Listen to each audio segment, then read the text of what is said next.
On this edition of Sightings, in the 1950s, was the USS Franklin Delano Roosevelt the object of extraterrestrial observation? It looked like a star, but was much brighter until it disappeared into the moonlight. Then, a Sightings exclusive. Our Heartland ghost investigation continues. A family is forced from their home by a violent spirit. Something's going on in that house. It's strange activity. Plus, a psychic leads twin sisters to the family they never knew. The minute she came to the motel where we were staying and walked in the door, it was just as if we'd always known her. And a terrifying past life memory forces this woman to relive the horrors of the Holocaust. I kept having this image of being in this other woman's body that I just lost my mind. Later, are extraterrestrials time travelers from our own future? Extraterrestrials manipulate the fabric of space and time.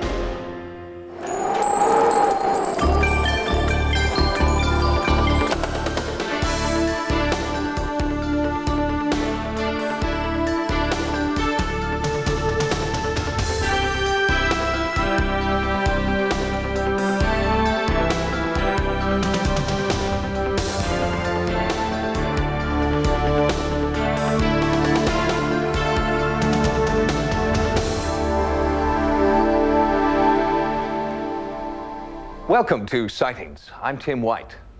In 1952, military personnel stood together on the deck of a Navy flagship, the USS F.D.R., and watched as a disc-shaped UFO hovered above them. 3 photographs were taken, and this sighting was just the first of many reported aboard the ship.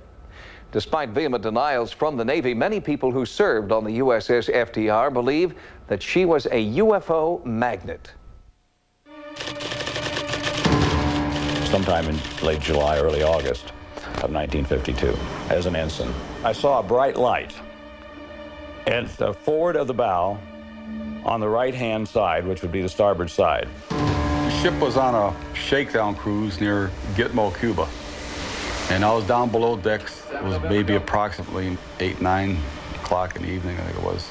And this buddy of mine, Vince, who's seen a bunch of men coming from the engine room compartment running up topside on a ladder, said, "Red, why don't you go up there and see what's going on?" So I follow these guys up 3 or 4 decks up to the flight deck, and we're watching this little object, like a light, that was following our ship. And then it came out of the sky at us. My friends called me to come outside, and we observed a bright light quite high in the sky. It looked like a star, but was much brighter. The light tracked at a high speed and came to a stop, altered direction, and accelerated to a high speed, stopped again, and it proceeded across the sky in this manner until it disappeared into the moonlight. These 3 men, Robert Coburn, Chester Gruzinski, and John Lawrence, all served on the USS F.D.R. But each man was assigned to the ship on different tours, in different years, and with different jobs. And yet each man saw the same thing sometime during his service, an unidentified flying object tracking the Navy aircraft carrier through the sky. Others stood with them and witnessed the same events, which occurred over a 10-year period. But there is no record of any sightings in the ship's logs, and attempts to find other eyewitnesses have failed. I know that during September of '52, there were a series of incidents during Operation Mainbrace, which was a series of naval maneuvers, military maneuvers with other countries. And during those maneuvers, there were a number of UFO incidents reported. One occurring in connection with a fighter jet, which had been followed by an unidentified flying object. Barry Greenwood is the research director of CAUSE, Citizens Against UFO Secrecy. He is also the co-author of the UFO Cover-Up. Greenwood has collected photographs of UFOs taken in 1952 from the deck of the flagship for Operation Mainbrace. They were taken aboard the USS Franklin D. Roosevelt. On September 20th, a newspaper reporter was on the flight deck of the carrier and a color camera with him. And he said he turned down the flight deck and noticed a group of guys looking up into the sky. He ran down there and noticed a large spherical object hanging in the air. Everybody was looking at it, so he had his camera. He decided to take some shots. And when he ran the exposures, he said the object accelerated, took off at high speed, disappeared. They thought it was a balloon initially. So the brass called the various other ships in the area, asked about a balloon. Nobody launched a balloon. Nobody knows anything about it. They listed it as an unknown. Possible balloon, but nobody knows where it came from. No, it's quite obvious that we had seen something. We don't know what it was. We knew that it couldn't be an airplane because an airplane could not start and stop. The rate of speed was too high, too fast for a helicopter, and it was too erratic a pattern track for a weather balloon. Leon Treadwell also served on the USS F.D.R. in the 1950s. He recalls a UFO encounter he witnessed along with several other men while on anchor watch in Rio de Janeiro. Two ships, or appeared to be ships, one above the other, maybe about 200 or 300 feet separated the two of them, and the counter-rotating lights. And all of a sudden a fireball dropped between the upper ship to the lower ship. Nobody knew what the devil was going on. There was actual radar contact on these vehicles. This painting depicts what Leon claims he and several other sailors saw on board the USS F.D.R. that night. Several officers and these are representatives of divisional departments. They couldn't believe what they were looking at. Everybody signed a release statement that nobody outside of CIC would say anything about this for at least 15 to 20 years. The CIC, the Combat Information Center, is master control for any Navy aircraft carrier. Here is where radar, mapping, target searches, and operations are conducted. We were just told to not say anything about this to anybody outside of Combat Information Center. The commander down in Virginia, when I was discussing this with him, he was on the ship, he told me that I wasn't even supposed to mention this. I just ignored what he said. It's one of my desires in life is to find these other witnesses that were up on that flight deck with me witnessing this object as it came on top of the ship. There are a lot of times I wish that this would have never happened because all the aggravation has caused me. I had people that laughed and said, "You wouldn't believe me?" Really? Yeah, I was there. I seen it. You weren't there. You don't know. You don't know what it was like. But why would an unidentified flying object of this Earth or any other spend nearly a decade tailing this particular ship? Crewmen claim that the F.D.R. carried advanced nuclear weaponry that was supposedly top secret. The sighting was well known to insiders in the government at the time. It was written about by the head of Project Blue Book after he retired from the military, and he described it in great detail. There's a possibility that our weapons were of a sort that they were interested in. Of course, the carrier carried all kinds of different weapons. The F.D.R. was the only aircraft carrier at the time that had thermonuclear capability. It was the only one that was allowed to carry the H-bomb. We would be the only ship, naturally, that would carry them because we would have the only method of delivering the atomic bombs. Since World War II, there have been a number of UFO sightings linked to nuclear storage and transport facilities. But these reports remain unsubstantiated, in large part because the government organization best equipped to investigate the sightings, the U.S. military, refuses to do so. I think they are probably covering up the incidents with the F.D.R. because they're covering up all incidences of UFO sightings. I won't rest till I find somebody else that was on that flight deck with me to witness that same thing I did. The experience of the crew members aboard the USS F.D.R. may not be unique. Sightings is currently conducting an in-depth investigation into charges that UFO confrontations have occurred at 3 different military bases where nuclear weapons are stored. We'll bring you the results of that investigation on a future edition of Sightings. Next, a Sightings exclusive. A violent spirit continues its assault on a Midwestern family. It happened so quick. I'm sitting right here and I didn't see it. It's on my side. This is what we know so far. A 2-story house built in 1872 sits on a tree-lined street in the Midwest. Inside, many people, including members of our Sightings investigative team, have reported feeling anomalous cold spots, eerie contacts with amorphous entities, and inexplicable electrical energy. One man has been plagued by spontaneous bleeding welts that he attributes to a vindictive spirit. What we don't know is why.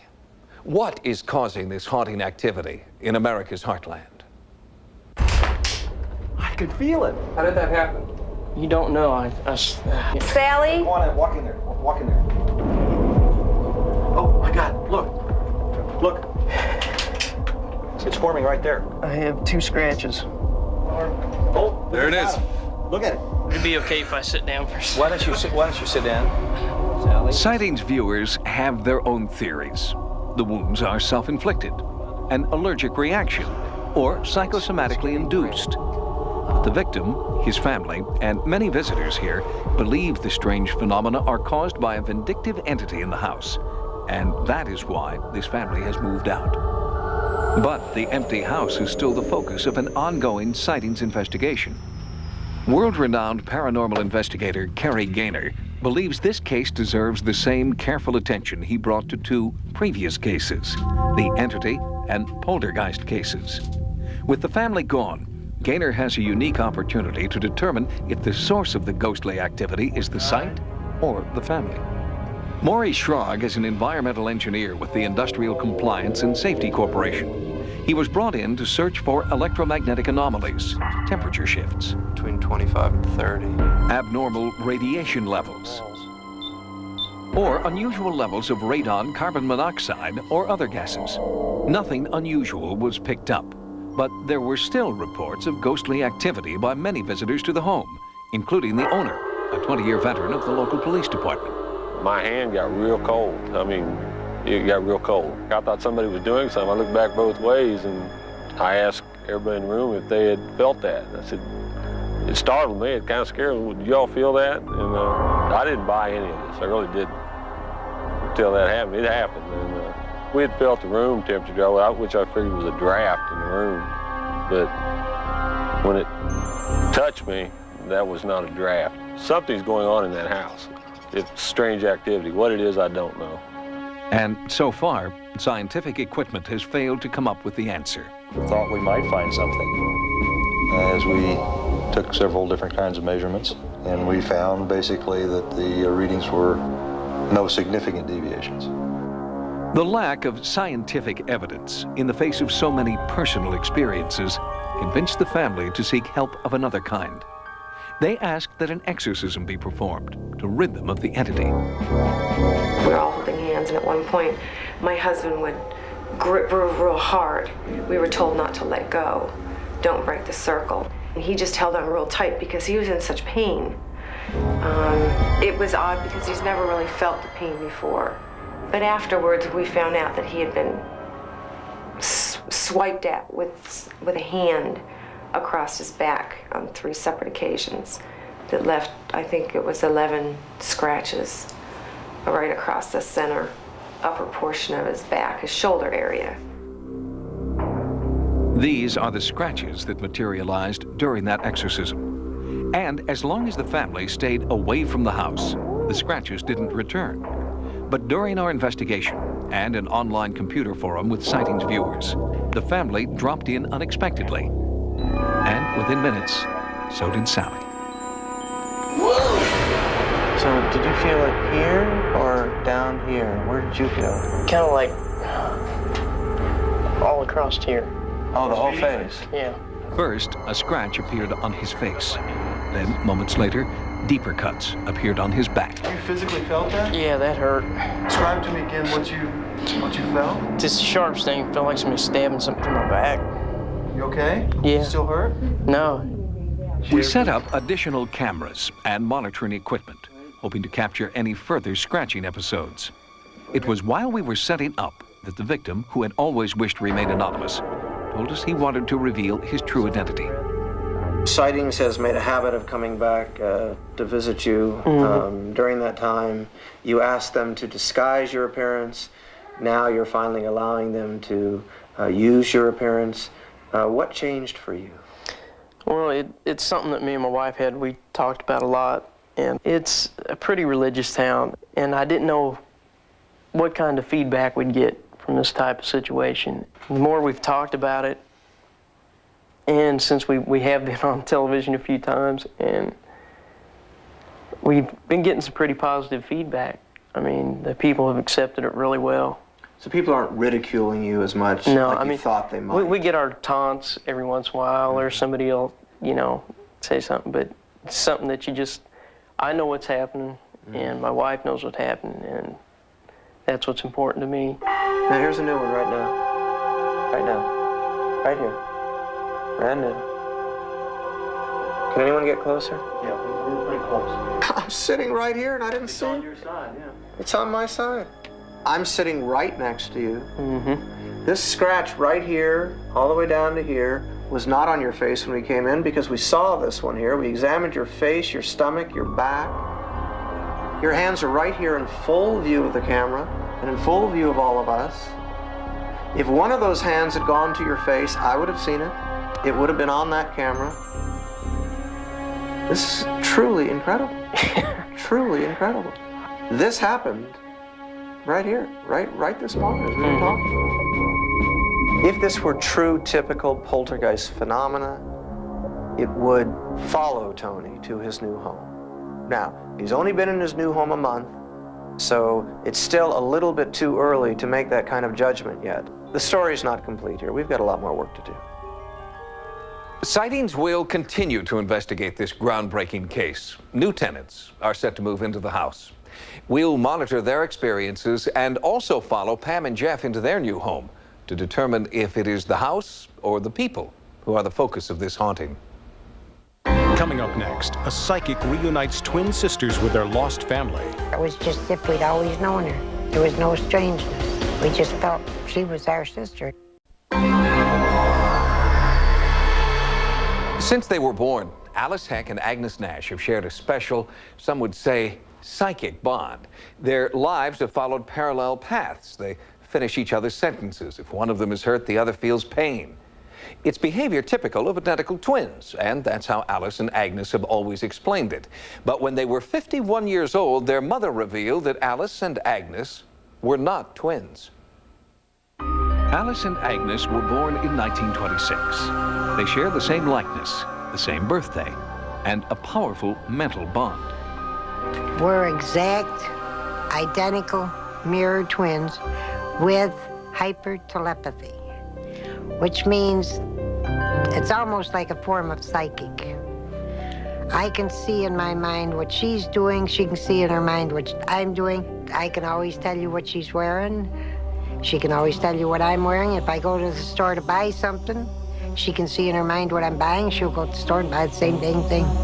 When she went through labor, I went through the whole thing with her, and when I had my twins, she went through it with me. The girls grew up in Rochester, New York, and for 51 years, they believed they were identical twins, until the day their mother shared a long-hidden family secret. My mother told me when we were 51 years old, about 2 months before she died. She called us to her house, and she says, I've got something to tell you. I don't know how you're going to take it. And she said, I realized that I do not have too much longer to live. She knew she was very, very sick. And she said, I think you better sit down. We both more or less said, what is it, Ma? And she says, well, you've always thought you were identical twins. Well, we are. No, you're not. You have 2 more. You are quads. There are 4 of you. And she said there were 4 of us, that she had seen the 4, that the 2 were taken at birth.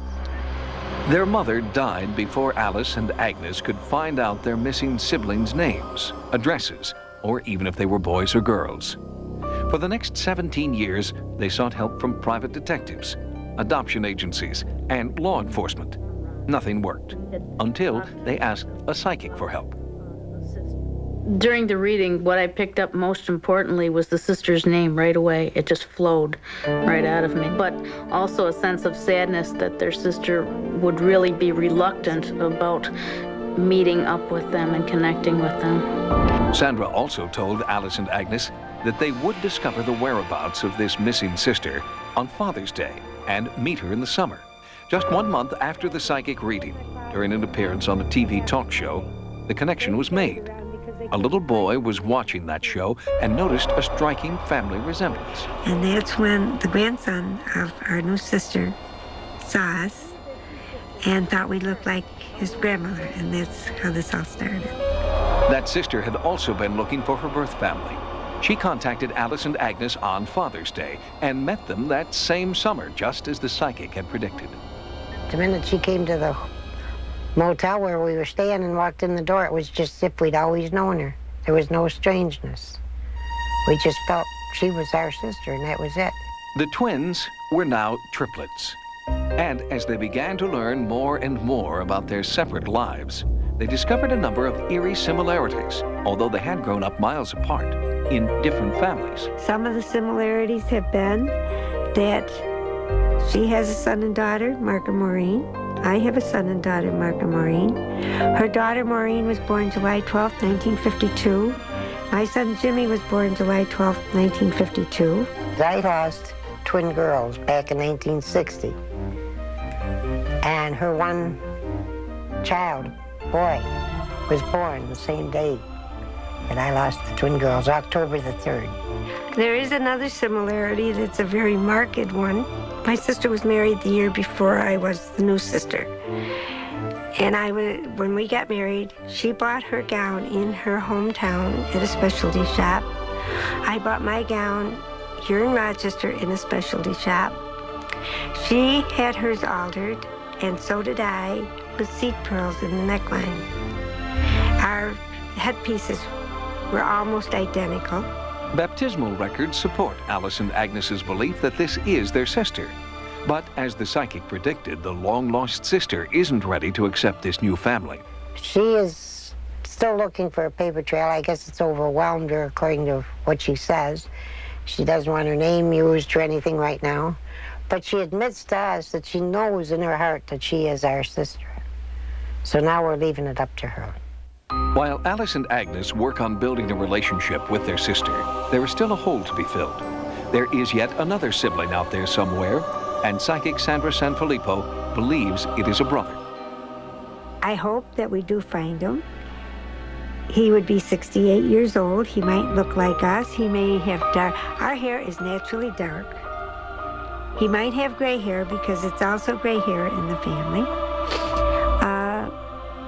His birthday should be April the 6th, 1926. Alice and Agnes are confident in Sandra's psychic vision. They will search until they find the brother who can complete their family portrait. Well, the most that we want to get out of this whole thing is to get the four of us together so that we can all love one another and be there for one another in thickness and in thin, no matter what the future might bring. Because if they are in pain or need, we want to be there. We want to be there. I want to know that they're going to be all right. Alice and Agnes continue to search for the brother that they believe is out there somewhere. It's a reunion we hope to share with you on an upcoming edition of Sightings. Next, a terrifying past life memory forces this woman to relive the horrors of the Holocaust. Then, have scientists found a link between alien visitation and time travel? And a psychic finds clues to a murder through dreams. Reincarnation is the belief that a person's essence, their soul, never dies, but is simply transferred from body to body for eternity. Some people claim that they can recall their past lives. Taylor Sammons believes she is one of those people, and there's one past life she can never forget. Why else would she have vivid memories of her own death in a Nazi concentration camp? I was sure I was crazy. I was sure that the fact that I kept having this image, this memory of being in this other woman's body, that I just lost my mind. She was developing some headaches, severe ones. And in going over what was happening with her currently, I wasn't able to come up with any rationale, therapeutic type rationale, that would explain these headaches. Probably the fourth session after the headaches, she showed me some welting, and I couldn't explain that either. I got tattoos. They were marks on my arm, and they ran all the way up, and they were sore, and you could literally see numbers. When the therapy began to change based on this new symptomology, I was thinking, oh my God, what is it that's going on here? This something is very different. I'm very puzzled. I guess I was very puzzled as to where this was all coming from. And it was as if becoming me, being born in 1957 in Seattle, was a joke. It had never really happened the way it was. And that feeling alone made me crazy. It was at that point we both agreed to look at some regressive work and see if there was something else going on. These were the kinds of images that overtook Taylor Sammons when she began regression therapy. The nauseating vision of one regime's attempt to decimate an entire race. And the personal horror of feeling somehow responsible. And Taylor Sammons learned that she was not alone. Rabbi Ionasim Gershom has uncovered other cases of supposed Holocaust reincarnation and has come to believe that they are real. Her story is very similar to other stories that I have heard of people having these memories and often having a great deal of guilt, a great deal of pain. Through past life regression therapy, Taylor came to believe that she was once Catherine, a German Jew born in 1914, and that her death occurred in the German concentration camp known as Buchenwald. In looking at the genuineness of the memories of Catherine, I believed, and I still believe today, that they were very genuine. And what would happen would be that we would sit down and start the regressive process.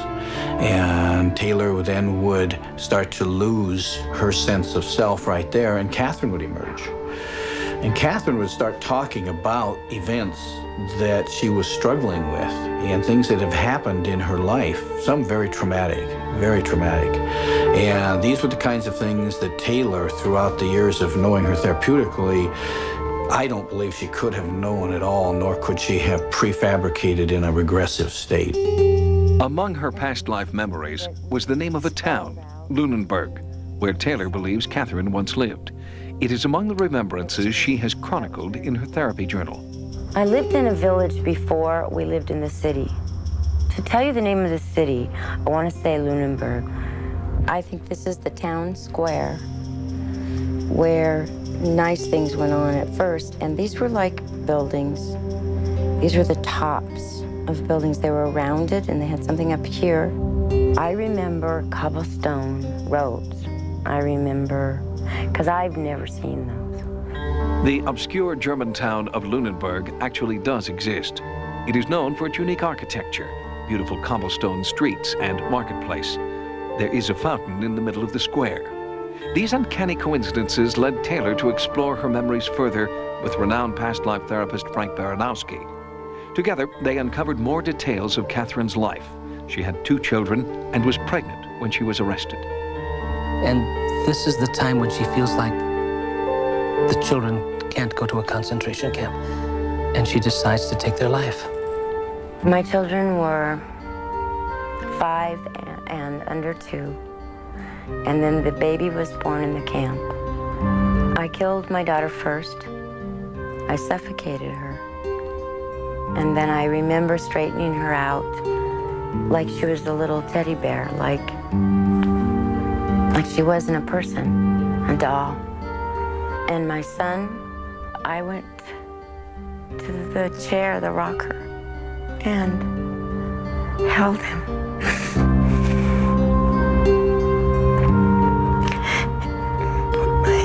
Over his and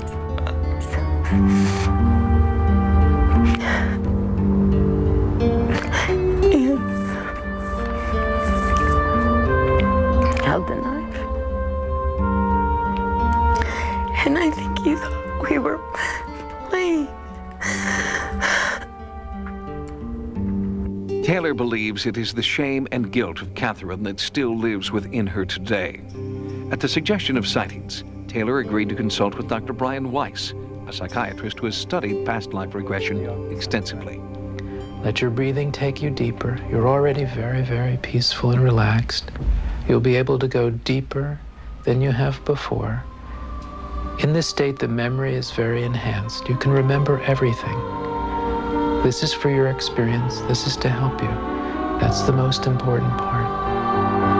After 2 days of intensive therapy with Dr. Weiss, Taylor began to relive even more of the life and death of Catherine. Oh, we are going.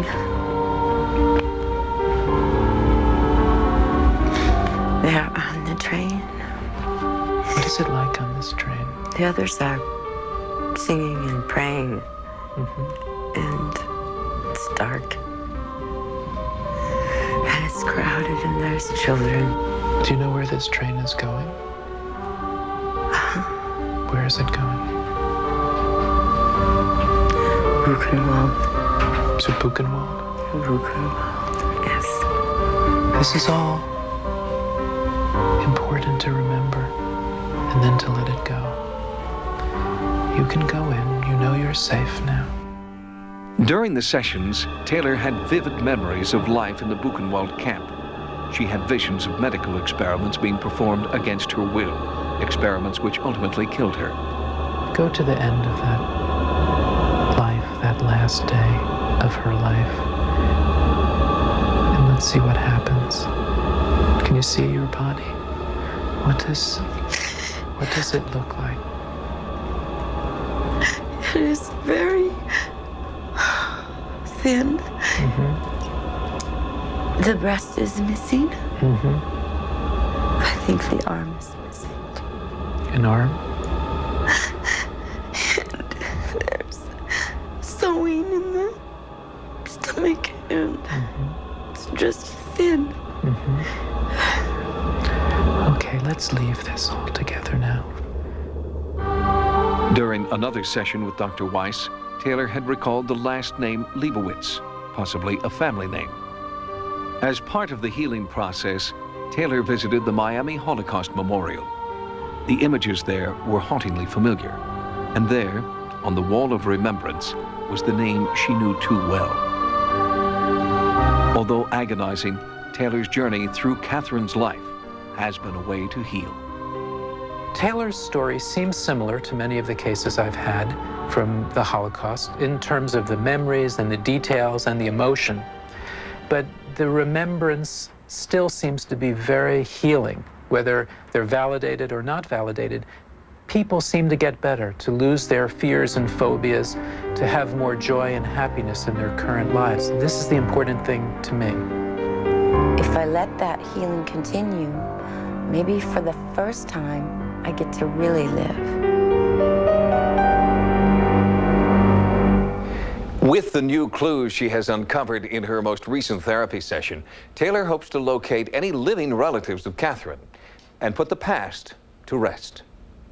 Next, will new theories on controlling time and space lead us to alien worlds? Perhaps in outer space, extraterrestrials may have the capability to open a hole in space.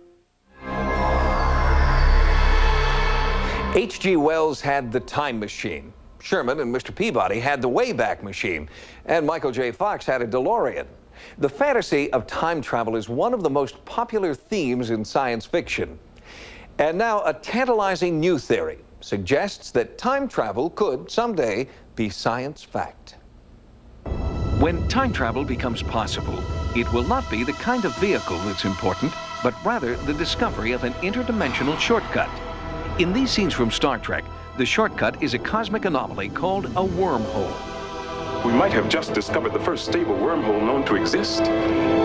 Bring us about, Lieutenant. In science fiction, time travel is possible because cosmic anomalies not only warp space, they also warp time.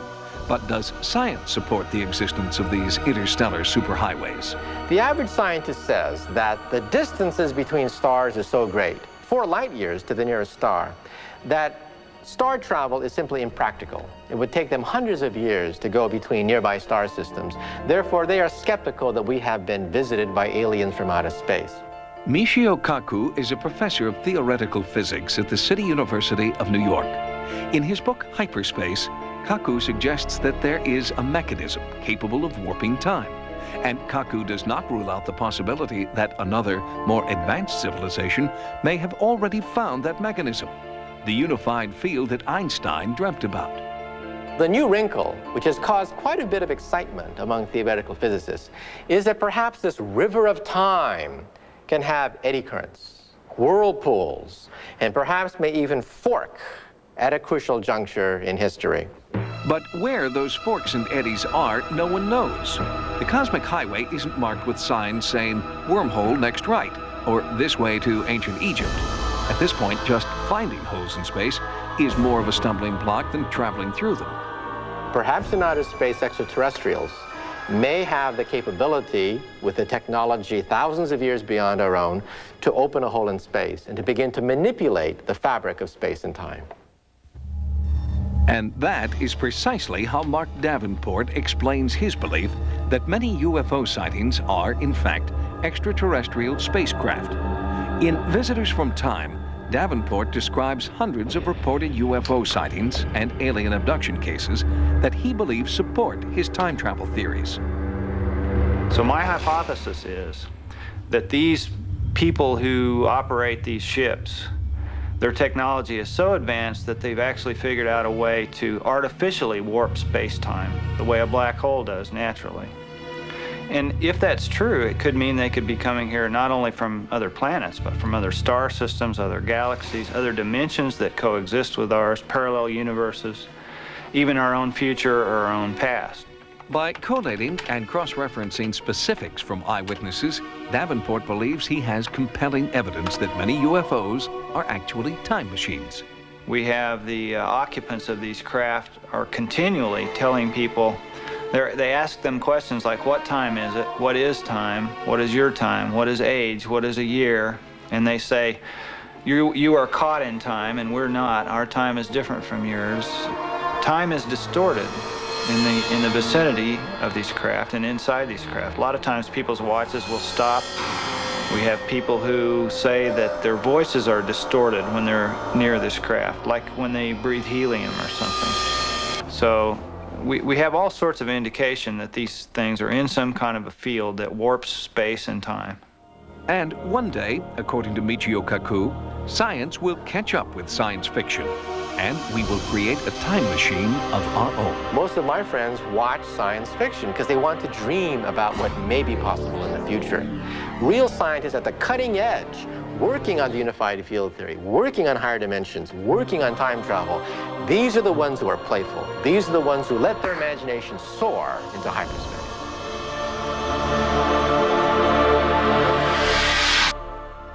Not all scientists agree with Michio Kaku's hyperspace theory. Eminent physicist Stephen Hawking has stated that time travel is impossible because we've never been visited by any tourists from the future. Or have we? Next, a sightings update. A psychic detective finds clues to a murder in this man's dreams. It really wasn't considered a dream to me anymore because it all seemed so real, like I knew them or something. On a previous Sightings, we profiled Charles Byerly, a man who has been plagued by recurring dreams of a brutal double murder. He said that he didn't know the victims or the killer, and dream experts found this highly unusual. In most recurring dream cases, the dreamer has a link to people in the dream. Sightings contacted psychic Kathleen Ray to see if she could find a hidden link between Charles and his dreams. It got worse as it went along. Everything became like a nightmare. It really wasn't considered a dream to me anymore because it all seemed so real, like I knew them or something. For more than 3 years, Charles Byerly has been dreaming about the real-life murders of 15-year-old Barbara Grimes and her 13-year-old sister, Patricia. The girls were last seen alive in December of 1956, leaving their Chicago home on the way to the movies. Their bodies were found a month later along a rural road. I believe they've been reaching out. They still are. Maybe they're not at rest, you know? Maybe they just want to find out who did it, who's responsible. Chicago police detective Jerry Schultz is keeping track of Byerly's dreams and feels there may be something significant in the strange recurring visions. Detective Schultz agreed to consult with psychic detective Kathleen Ray about the still unsolved case. The first thing I do is take the victims and do a psychological profile. In the case of these two girls, I went into their personalities to see why would they perhaps go with a stranger and get themselves into this situation. Then the other thing I do is look to see the suspect. Do they know the suspect? I feel the man's probably in his early 30s. He gives off the feeling of late 20s, early 30s, somewhere in there. I feel that he came upon the girls while they were waiting for a bus. I feel that they crossed over from the theater to a bus stop, and then I feel they had to go to another one, and that's where this happened. These psychic visions mirror Charles's dreams in every detail but one. Kathleen Ray sees only one murderer. I could smell alcohol on him, not only from that night, but like it comes out of his pores like he drinks a lot. I could smell cigarette smoke on him. I could see his hands, and I could tell he was a laborer of some type, a manual labor, because they were all rough from working with his hands. This man could very easily have worked for Santa Fe Railroad or for a company of that nature. Would start with an S. Working together over the phone, Kathleen Ray received confirmation for many of her psychic visions. Encouraged, Kathleen flew to Chicago to meet with Detective Schultz. She led the detective to the site of a demolished shack where she believes the killer once lived and where he killed the Grimes sisters. I felt it was a green shack. It was back among trees. It was like I could see forest around it. I felt water behind it. And I felt that there were no lights of houses near, so I knew it was isolated so the little girls wouldn't be heard. And it certainly has everything I saw in my mind that fits the scene. When I first started working with the psychic, I was very skeptical, okay? Through my belief and upbringing, whether it be from a religious end, I just did not believe in psychics. However, after spending several hours talking to Kathleen Ray, I've changed my opinion drastically. Kathleen Ray has said things to me about this area and about the terrain out here, which only someone who knows this area quite well would know about. And no one had told Kathleen Ray that the site of the shack was only 3 miles from where the bodies were actually found. I feel like he stopped and he brought them down, drug them down far enough to where people wouldn't be inclined to be driving along and seeing them just on the edge of the road. Although Kathleen Ray believes the murderer no longer lives in the area, she is confident he will be found. I feel like he's still alive. I feel like he doesn't live here right now. I feel like he lives in a state that has more mountainous terrain around. I felt it was a state that started with an M. With the clues that Kathleen Ray has given me, I've got somebody in mind, okay? It's just something that I'm looking at right now. The recurring dreams that plagued Charles Byerly and the psychic visions of Kathleen Ray each point in the same direction. It's a direction that Detective Schultz is now following in the hope that Barbara and Patricia Grimes may finally rest in peace. Officially, there is no suspect in the death of the Grimes sisters. But Detective Schultz is following up on the leads Kathleen Ray has provided in a concerted effort to reopen the case.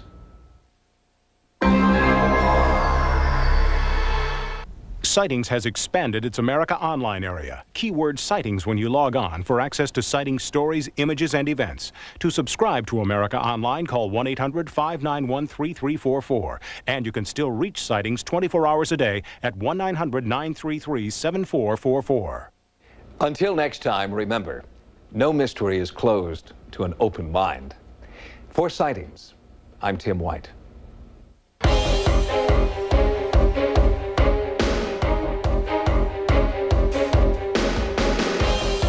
Next on Sci-Fi, Dark Shadows. What planet is this? Explore the origins of the Federation with 10 uncut episodes from the final frontier. We're from your future. And exclusive commentary. The Star Trek 35th Anniversary Chain Reaction. Saturday all day on Sci-Fi.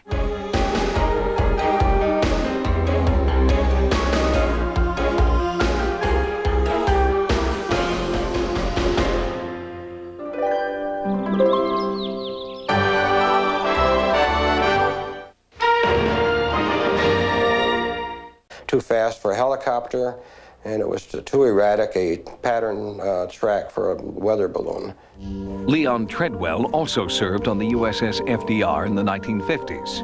He recalls a UFO encounter he witnessed along with several other men while on anchor watch in Rio de Janeiro. 2 ships, or appeared to be ships, one above the other, maybe about 200 or 300 feet separated the two of them, and the counter-rotating lights. and all of a sudden a fireball dropped between the upper ship to the lower ship. Nobody knew what the devil was going on. There was actual radar contact on these vehicles. This painting depicts what Leon claims he and several other sailors saw on board the USS F.D.R. that night. Several officers and these are representatives of divisional departments. They couldn't believe what they were looking at. Everybody signed a release statement that nobody outside with a fighter jet, which had been followed by an unidentified flying object. Barry Greenwood is the research director of CAUSE, Citizens Against UFO Secrecy. He is also the co-author of the UFO Cover-Up. Greenwood has collected photographs of UFOs taken in 1952 from the deck of the flagship for Operation Mainbrace. They were taken aboard the USS Franklin D. Roosevelt. On September 20th, a newspaper reporter was on the flight deck of the carrier and a color camera with him. And he said he turned down the flight deck and noticed a group of guys looking up into the sky. He ran down there and noticed a large spherical object hanging in the air. Everybody was looking at it, so he had his camera. He decided to take some shots. And when he ran the exposures, he said the object accelerated, took off at high speed, disappeared. They thought it was a balloon initially. So the brass called the various other ships in the area, asked about a balloon. Nobody launched a balloon. Nobody knows anything about it. They listed it as an unknown. Possible balloon, but nobody knows where it came from. No, it's quite obvious that we had seen something. We don't know what it was. We knew that it couldn't be an airplane because an airplane could not start and stop. The rate of speed was too high. On this edition of Sightings, in the 1950s, was the USS Franklin Delano Roosevelt the object of extraterrestrial observation? It looked like a star, but was much brighter, so it disappeared into the moonlight. Then, a Sightings exclusive. Our Heartland ghost investigation continues. A family is forced from their home by a violent spirit. Something's going on in that house. It's strange activity. Plus, a psychic leads twin sisters to the family they never knew. The minute she came to the motel where we were staying and walked in the door, it was just as if we'd always known her. And a terrifying past life memory forces this woman to relive the horrors of the Holocaust. I kept having this image of being in this other woman's body that I just lost my mind. Later, are extraterrestrials time travelers from our own future? Extraterrestrials manipulate the fabric of space and time.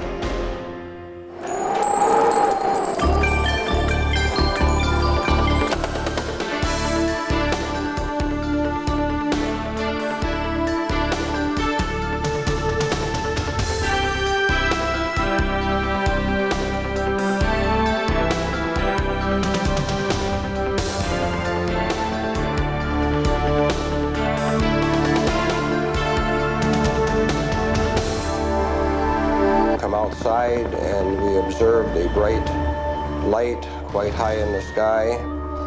It looked like a star, but was much brighter. The light tracked at a high speed and came to a stop, altered direction, and accelerated to high speed, stopped again, and it proceeded across the sky in this manner until it disappeared into the moonlight. These three men, Robert Coburn, Chester Gruzinski, and John Lawrence, all served on the USS F.D.R. But each man was assigned to the ship on different tours, in different years, and with different jobs.